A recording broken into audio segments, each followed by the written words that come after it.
Well, I am super excited to be sharing today's video with you because I have been in a trade for almost a year. I posted all of the trades publicly on my Patreon page with the hashtag drawbridge50K, and today I get to reveal the final amount.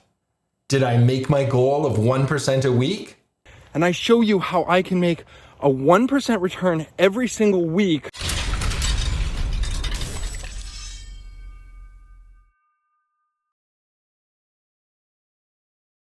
Hey everyone, welcome back to Drawbridge Finance. My name is Levi Woods, and this is an opinion channel only about money. I don't offer financial advice in any way, shape, or form, so please don't ask. If you do have a comment or a question, drop it down below. If you love my videos, remember to give me a huge thumbs up because it helps the channel a ton. Now today we're talking about the Drawbridge 50K challenge, and I'm not going to waste your time. Let's get right into it. Now what we're looking at is a wheel tracker. Now this is specifically a spreadsheet that I built to track how I would invest or how I would follow along every transaction, including commissions. Now this particular video is not about my wheel tracker. I'm just going to show you because it shows me how much I made. So I started with $50,000 and I did a bunch of transactions over the year, about 2 per month on average. And at the end of the year, you can see that my final result was a profit of $7,542, which is pretty awesome, I think. I mean, some people might question that I didn't make enough because I am an options trader, but this is a large sum of money, and making 15% is pretty decent. When you get to a certain point and you have an account worth more than $1 million, you don't really need to make more than a 15% return to live comfortably.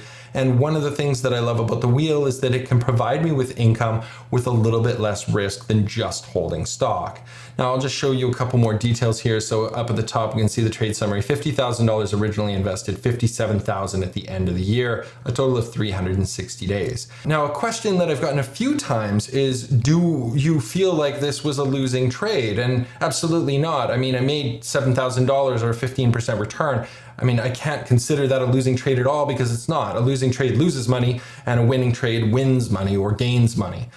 So although I wish that I would have made more money because the S&P 500 went up 27% last year, I'm not going to scoff at making a 15% return ever. Where I am concerned is losing money, and that's exactly why I do the wheel strategy. So let's look at it a little bit further. Now, one of the reasons that I get asked about whether or not I consider this a losing trade is because if I had just purchased Apple shares last year on the same date, I would have made 36% return, and instead I only made 15.3.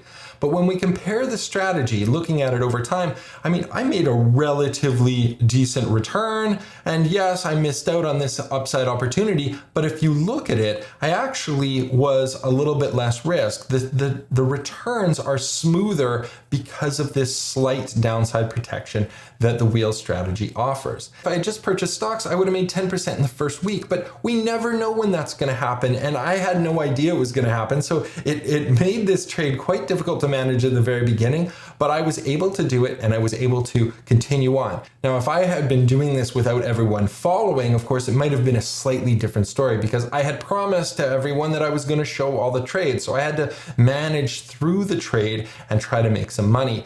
And on a huge move like this was not really an opportunity for us to be chasing up the put prices, which is exactly what I did. Now I'm super excited to be announcing my very next challenge, which is going to be totally different than this. Instead of taking a huge amount of money, like 50 grand, and popping it into a trade and then running it for a year and making the posts about it, I felt like this challenge wasn't very accessible to everyone. So my next challenge is going to be totally different. It's going to be only $1,000, and I'm going to challenge myself to make $100,000 as quickly as possible, using only $1,000. Now, of course, there's a catch, but you'll have to find out in an upcoming video about what that is. So make sure you hit the like and subscribe button. Head on over to my Patreon page, Patreon/drawbridgefinance. You'll see my lovely face here. And then if we scroll down, there's this follow button. And that's the one you have to press. If you follow along on Patreon, you can sign up for the email alerts and you can be notified of all of my public trades, which will be upcoming in the Drawbridge 100K challenge. Details to follow. Now I want to show you this little chart which shows the put prices, and you can see how massive this move was. The blue line is the stock price, and I made money on the puts right out of the gate. I mean, I made money on this first trade, made money on the second one. The problem was I just wasn't making a huge amount of money, and I was having to chase this up from 125 put up to a 129 put, and I didn't really want to go much further, and with good reason, because the stock came back down. Now, you'll also note that I bought stock right away because of this. So there was earnings early on, and you can see that the number of shares owned jumped relatively quickly from 0 to 100. And this is typically what happens when a stock is downtrending, not uptrending on a wheel. So I wasn't playing it quite the way that I normally would. And what ended up happening, because Apple was so bullish in the end, was I got my 300 shares and I just stuck with them for the whole year until I sold them last Friday.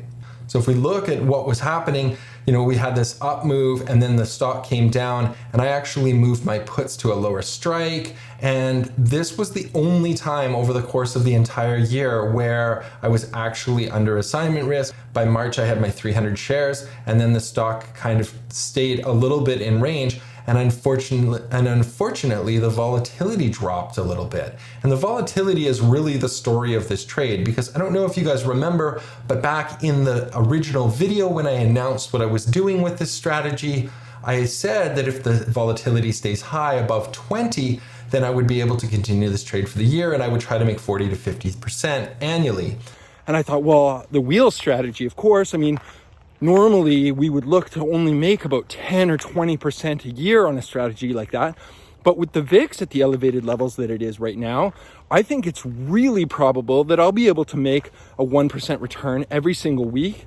But that didn't happen. If we look at a chart of the VIX, we can see that when I opened it last January, the VIX was high. It was at 23. And then it didn't take very long for this to drop down. It was middle of February and we were already trading just around 20. And then it dropped down to this level, that deadly level, that 17, kind of 18 level. And this is where it averaged or below it for most of the year. And this is why it was very, very difficult to make money on this trade long term. Now, if we look at this, there's an interesting thing that happens right here at the end of November. There was a VIX spike. There was a little bit of a scare, and the volatility increased. And I want to show you that relative to what was happening with my positions, because this upper line was the calls. This is my agreement to sell shares. And then my puts were constantly getting pushed higher and higher. And eventually the puts and calls were trading at the same level. My hope at this time was that the stock was going to come back down and trade right around this level, because that would have kept that volatility up and it would have kept enough premium in this trade.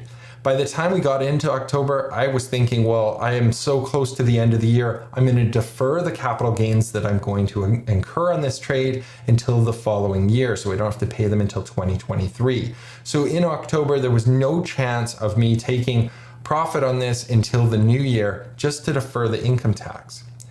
But this little segment right here is what I wanted to show you. This step that you can see is significantly higher, and that corresponds with that increased VIX. As the market was moving around more, the VIX increased and I was able to collect more premium. Now, this doesn't really reflect on my profit chart as it stands, but had the VIX stayed high, then I would have been able to continue to make more money. And of course, this red line would have been lower because the stock price would have been lower. So I have been hoping since October for Apple's price to come down significantly. And of course, stocks don't move because we hope that they do. Now, I hope you guys enjoyed today's video. If you did, remember to give it a thumbs up. If you learned something today, leave a comment down below. Tell me what your goals are for 2022. That would be amazing. I would love to hear about them, because my goal here is for us to get rich together. Thanks so much for watching, and see you very soon.